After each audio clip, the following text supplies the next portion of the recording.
Here with IceHogs defenseman Jared Nightingale, and 1.5 days of training camp in the books. I know you guys have another skate here tonight, but you were on the ice a little bit last week up in Chicago, but just kind of talk about getting back into the swing of things with kind of structured practices. Well, first of all, it was a good start for the guys that were in Chicago to go to Notre Dame and just be around. For me, it's my first year in the organization, just to get to know some of the guys and be around. That was important, but the first 8.5 years has been productive, trying to get loosened up.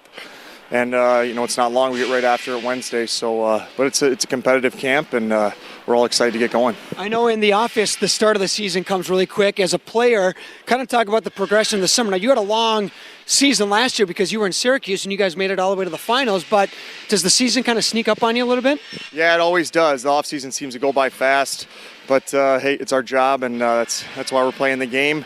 I know for myself it was a short offseason, but you get adjusted, and every off season you learn a little bit more about preparing yourself, but it's before you know it, we're going to be a month into the season, so I think it's crucial that we have a strong start. You kind of talk about your situation here in Rockford. I mean, of course, we're not 100% sure who's going to be here, but on paper this looks like it's going to be a very solid defensive core with the IceHogs. Yeah, absolutely. Some of the guys, who knows who Chicago's going to send down, but even out here there's a lot of competition, a lot of good young defenseman, and I think we're going to be spoiled having Osiki as a D coach. Mm-hmm. He kind of has a good reputation developing defensemen. So, it starts from the back end, and hopefully we can establish ourselves as one of the best in the league. And you kind of talk about the guys that are out here on tryouts.